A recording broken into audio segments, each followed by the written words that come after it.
babes.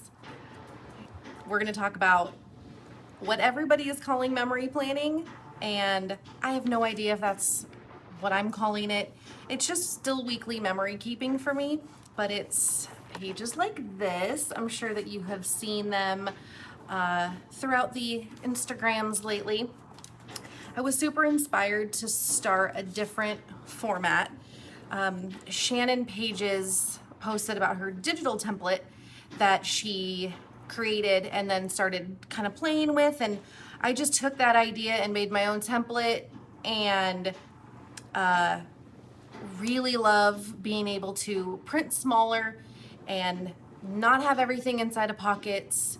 I love pockets and I'm a pocket girl for life, but I just need a little bit of a change, and I need to do something that's a little bit easier and just a little bit different, but still gets me to the same place. So I think that's what we're after here with this. It's called memory planning, and the Happy Planner actually makes this weekly format something similar to this. Their pages they have some color on them, and I don't want pages that have any pre-design in them. For me, I just like a completely blank slate, which is why I made my own. So these dates don't go together, but so I made, also just throwing things around. Don't mind me. Don't mind me at all. Okay, take two on the pages that I've created, that I have actually altered since then, since I made them, since these were made. Words are apparently very difficult for me tonight. It's been a long week. Anyway, I have made these pages. I really like the predictability of these. I like knowing where things are gonna go.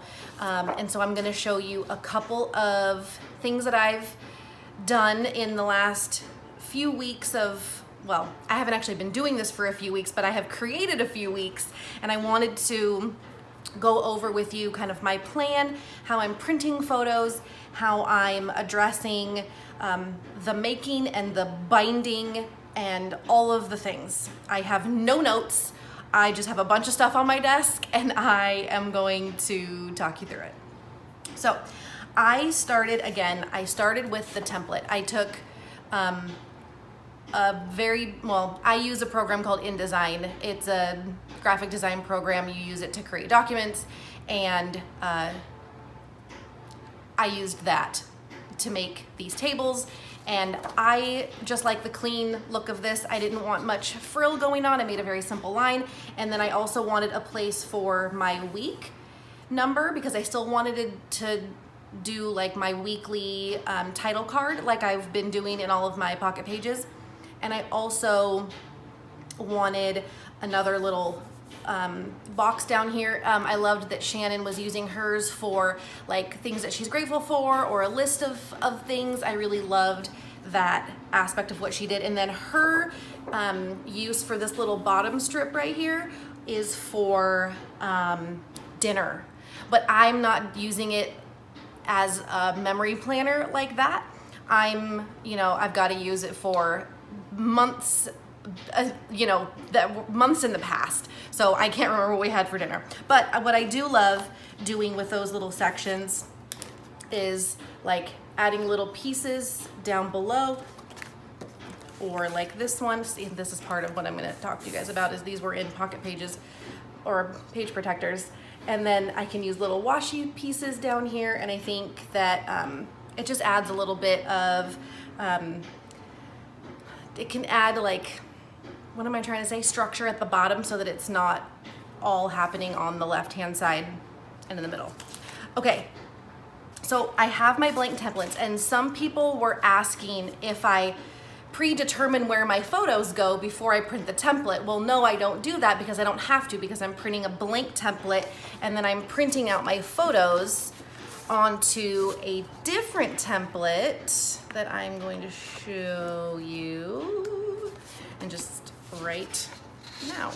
Okay, so I made a separate template that is, these squares are slightly smaller than these squares. I measured them to be smaller so that there's a little bit of a border around the photo before you get to the line. I just like the way that that looks. You can see how it looks in some of these. Like this one right here, there's a slight border around it. Just, I don't like things to be too, I don't like things to be touching the edges. So I really like having that nice clean border. Hopefully you can see that. I'm just not just showing you my face.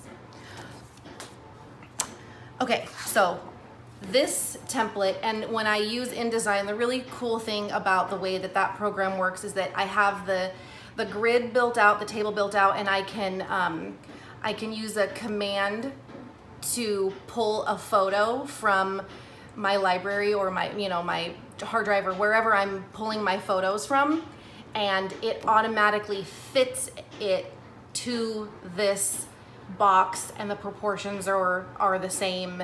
It doesn't screw with the aspect ratio or anything. So it makes it a very quick process. Before, I was using Photoshop and using a mask. Like, so I was using, and this is how my photos printed when I was doing pocket pages and doing 3x4s. So I've got the border, but then I've got a gray box that's smaller, and I was placing the photo inside of on top of the box and then using the mask feature.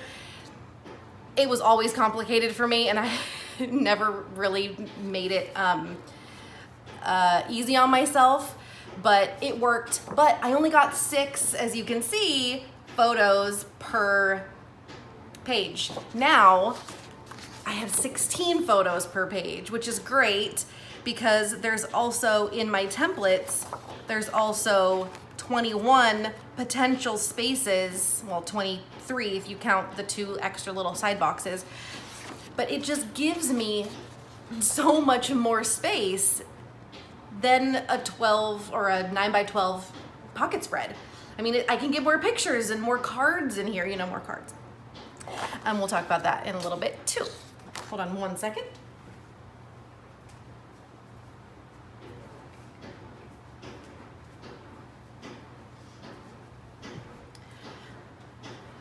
Okay, so we've talked about the blank template. I start with a blank template.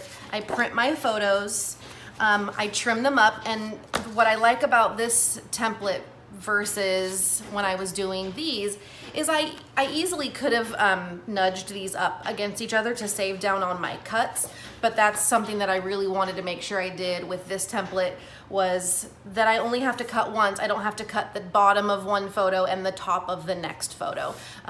Because I print everything from home, I really like to make the trimming process as quick and simple as possible. Okay, we've talked about template, we've talked about photo template, and then I'm gonna show you how I am getting all of this organized and together. Originally, I just thought, here's what I'll do. I'll do 8.5 by 11 so that I don't have to fussy cut any trim or any of that kind of stuff. I don't wanna trim down my page sizes, so I said, okay, I'll just get some page protectors from Amazon, non-glare kind, and use an 8.5 by 11 album. I totally jumped the gun and grabbed a gorgeous, I'm looking at it right here, gorgeous red leather We Are Memory Keepers 8.5 by 11 ringed album that would be perfect for these. And then I realized when I got them into the page protectors that because they're non-glare and not made for scrapbooking, they are not crystal clear. They are, you know, they've got like a coating to them. That was a really weird way to say coating. Anyway, I don't like how they look in this album, okay? I mean, in these page protectors. So then I thought, all right, I'm also a little stumped. What happens if I still want to put in a couple of pocket pages? Like, what if I have a birthday, or we all experience that time when we need to have more space in our week. We have more happening in that week, or we have a special event that takes up more than the week, and we still have photos from the regular week. So we all know that sometimes we need a little extra space. And I was concerned about how I was gonna put pockets in that album, because I looked around and I didn't find any, I didn't find any 8.5 by 11 pocket pages that I felt comfortable with. So I'm kind of going through all of these questions for myself and all these things that are kind of like my non-negotiables when it comes to how I'm creating and how I'm documenting. I need things to be easy. I need things to be easy to print, and I don't want to have to hodgepodge everything together, because then I'm doing more prep and that gets really frustrating. And then I lose steam and I just don't want to do it. I get frustrated. So the amazing Mel Blackburn blew my mind the other day when she showed me, well, she didn't just show me, it wasn't like a special treat, but in her stories, she shared that the Happy Planner actually makes 8.5 by 11 pocket pages using regular, 3 by 4, I think they're 3 by 4 size. Actually, I did not check that. I cannot confirm. Either way, I can always adjust the size of my photos before I print them to match whatever size these pockets are. But that they are already pre-punched for the disc system. And so I bought some because I decided that the disc bound is the way that I really want to go. And so, two things. I have altered my template to have more space on the inside side. So that when it sits, oh, these are 2 Mondays. When it sits like this, these inside sides will have enough space to have the punch. So I have the punch, and all I will do is just simply, I can either pre-punch them or I can punch them afterwards, like after I create the page. And then 2, I picked up my favorite disc bound cover, which is the Martha Stewart like linen cloth thing. So I have another one, and I'm not going to be able to get it because I'm not going to open my blinds, but I have another one that I think is a little bit more on the gray side. This one feels a little bit brown to me, and I use the other one for our homeschool curriculum. And so if that one is a little bit more on the gray side, I think I'll probably switch them out, even though this doesn't bother me too much. But it has just regular discs that you can use with any of the disc bound stuff. So it comes with, lined paper inside, and I'm just not going to use it. So I usually just take that out and use it for something else. But this way, I kind of check all of my boxes off. The other thing I really wanted to do for a change with this new format is I wanted to be able to kind of feel the texture of these pages. Look, I love pockets and I love everything kind of being tucked away and tidy. Like, I really, really like that.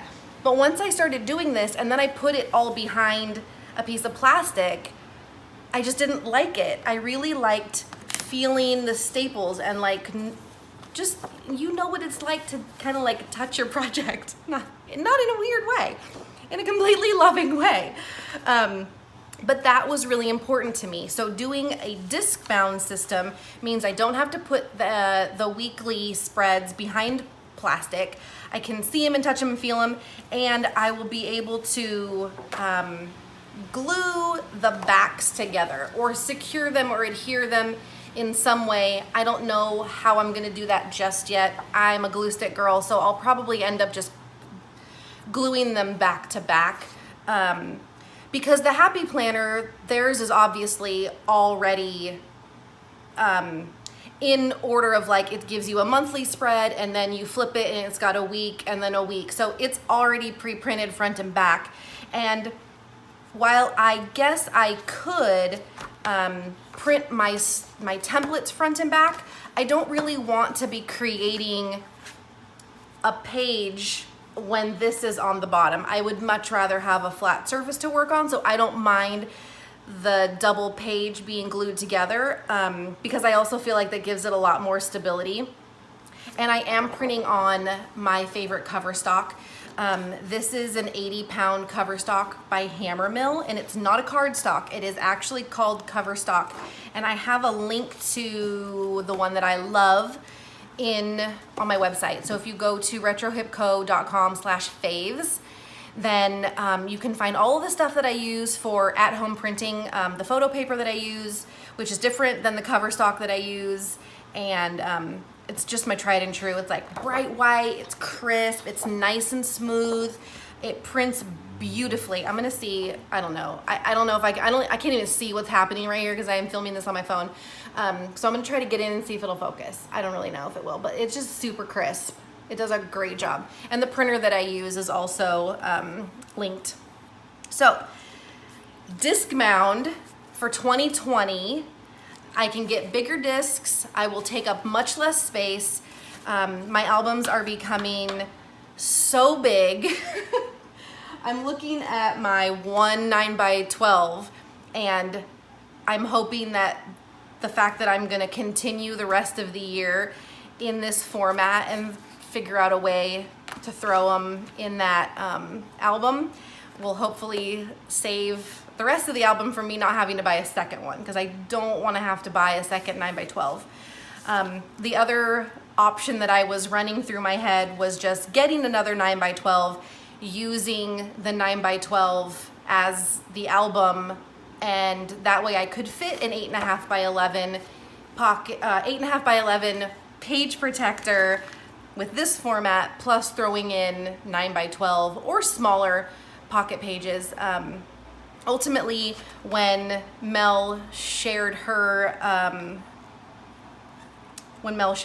I just decided that was what I was gonna use. So I hope that this has answered your questions. I do not know yet if I'm gonna sell these templates. I know that my members will for sure be getting their hands on these next month, but I don't know if I'm gonna sell them. Haven't decided yet. Digital supplies are just a little iffy when you're doing templates because so many people do so many different versions and sizes and stuff. Just not sure that's what I wanna do or where I wanna go. So we will see, but Shannon Pages is selling her template now, so definitely go grab it if you wanna give it a try. Okay, I just realized I never covered the using the pocket cards in these boxes. So what I decided to do was obviously not waste the supplies that I already have. So I have so many pocket cards, and not all of them have to be used at the 3x4 size. So let me just give you a couple of examples. So this is a 3x4 card, but I mean, look at all this extra space. I made myself some templates that will help with this. I have the left box, the day box, and the week box. So I can decide what cards I want to wear, and then I make them the appropriate size. So for this card, maybe I want this somewhere on one of the day boxes. I'll just take the template, place it over, and then it's completely covered, which means it's all gonna fit inside of the box. And I can either hand cut it with my scissors, or I can throw it on my paper trimmer, and I've got a perfect size, and I didn't waste the card. Like, who cares if you use the outside or not? You're still using it. You're using it for what it was meant for. Same thing with blank or plain or just patterned papers. When I'm cutting one up, you can actually get two of the day boxes out of one 3x4 card. So I saved the extras. I just made sure that I cut them while I was already cutting them for the page, and then now I've got extras. So I've got a little supply of smaller cards. And then different things that I'm doing is like, take this one for example. I can decide to put the day box using the little, left-hand side red line, or I can move it over here so that I'm just using the lines, and I can use this as a journal card, just like I would be using it. It's just a smaller version. Now, what I will start doing is, because most of the supplies that I buy are digital, and most of them do come with the printable PDF, but they also come with all of the individual PNGs. So my plan is to hopefully go through, hold on, where is this? To hopefully have enough forethought to go through those cards before I print them and decide which ones I want to use. And then I may or may not do this. It'll depend on what happens when I actually get to that point where I need to print new cards. But I would hope that I would be able to use this template and do the same thing for the Project Life or 3x4 cards that I'm purchasing, and just using the full card in a smaller version instead of cutting out and throwing away paper. So I understand I don't really want to waste paper, and in the situation where I can just make the image of the card smaller scale, I would like to do that instead. But there are, this is a perfect card for just trimming out this, because how that's gonna look great. It's gonna look great at that size. So for me, I don't want to do a ton of pre-planning. If I do too much planning, then all of my energy is spent on the planning and I have none left over for the doing. So my goal is to make it as easy as possible. And if I think that it's easier to just print out full-sized 3x4 cards and figure out fun ways to cut them up and use them, then that's what I'm gonna do. It just depends on how much time and effort I want to put into that prep part. Other than that, that is all I have for you. I hope I didn't talk too long. I will talk to you guys later, but let me know if you have any other questions. Bye.